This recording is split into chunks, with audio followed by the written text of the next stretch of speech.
Hi students, आज हम लोग पढ़ेंगे कोऑपरेटिव सोसाइटीज जो होती हैं, कोऑपरेटिव ऑर्गेनाइजेशन जिसको बोल रहे हैं हम लोग। इससे पहले हमने कुछ बताया होगा, कोऑपरेटिव सोसाइटी का नाम सुना होगा, कोऑपरेटिव बैंकों के नाम सुने होंगे, सुने कि नहीं सुने? तो बस उसी तरीके से ए भी रिलेटिव है, जैसे कोऑपरेटिव बैंकें होती हैं, कोऑपरेटिव सोसाइटी हैं, उसी तरह से कोऑपरेटिव ऑर्गेनाइजेशन।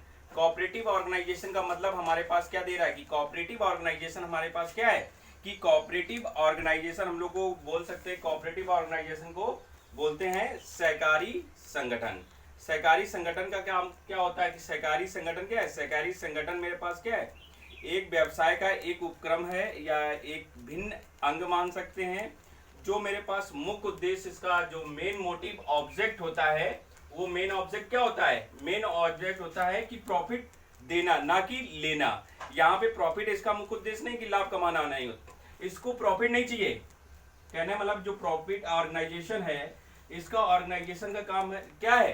प्रॉफिट कमाना नहीं है, लोगों की सहायता करना, सर्विस देना, प्रोवाइड कराना, सर्विस प्रोवाइड करने का काम है मेरे पास कोऑपरेटिव सोसाइटी का। कोऑपरेटिव सोसाइटी हमारे पास क्या है कि जो ऑर्गेनाइजेशन है वो दूसरे की मदद करती है। इसका उद्देश्य होता है लाभ कमाना नहीं होता है, इसका उद्देश्य होता है कि सहायता करना, हेल्प करना। मेन इसका उद्देश्य होता है कि ना कि प्रॉफिट करना, इसका उद्देश्य होता है आपका हेल्प करना। अगर हेल्प करेंगे तो कंडीशन है हमारे पास। तो मेन कोऑपरेटिव ऑर्गेनाइजेशन वो ऑर्गेनाइजेशन होती हैं जिनका उद्देश्य प्रॉफिट न कमाकर किसी को सर्विस प्रोवाइड कराना, किसी की हेल्प करना, वो कोऑपरेटिव ऑर्गेनाइजेशन होती हैं। देख लेते हैं, इसका भी देख लेते हैं क्या चीज है। मेन डिफिनेशन के अकॉर्डिंग देखते हैं।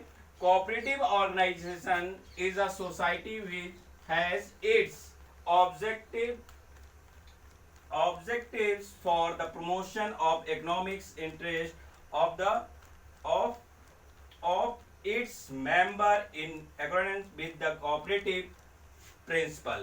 कहने का मतलब है कि जो कोऑपरेटिव ऑर्गेनाइजेशन है, एक तरीके ऐसी सोसाइटी, उसका उद्देश्य होता है, वो प्रमोट करने का उद्देश्य होता है कि किसी ना किसी तरीके से प्रमोट होके उसकी इकोनॉमी बढ़ती रहे, ये उद्देश्य होता है। मैंने फिर बताया कि कोऑपरेटिव ऑर्गेनाइजेशन का काम होता है कि क्या ऑब्जेक्ट का काम होता है कि प्रॉफिट ना कमा के किसी की हेल्प करना या किसी को सहायता करना, किसी को सर्विस प्रोवाइड करने का काम क्या होता है? कोऑपरेटिव ऑर्गेनाइजेशन का।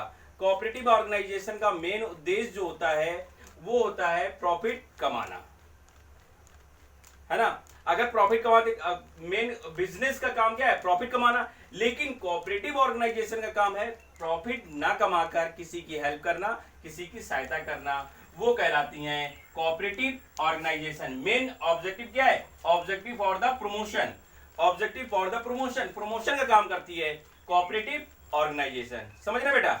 मेन चीज है कोऑपरेटिव ऑर्गेनाइजेशन का काम है प्रॉफिट ना कमाकर क्या करना है?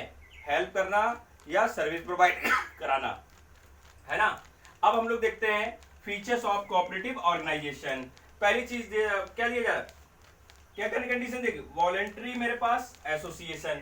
वॉलेंट्री एसोसिएशन का मतलब क्या समझ रहे हैं कि ऐच्छिक संघ। ये क्या है? अपनी ऐच्छिक संघ, अपनी इच्छा से इस समिति में शामिल हो सकते हैं, अपनी इच्छा से इस समिति में छोड़ भी सकते हैं। कोई भी किसान इसमें जुड़ भी सकता है, और जुड़ने के साथ उद्देश्य क्या है, इसकी इच्छा होती है कि सूचना देकर मेरे पास जोड़ भी सकते, अपनी इच्छा के अनुसार आ भी सकते हैं सदस्य बनने के लिए, और अपनी इच्छा के अनुसार छोड़ सकते हैं। ठीक है।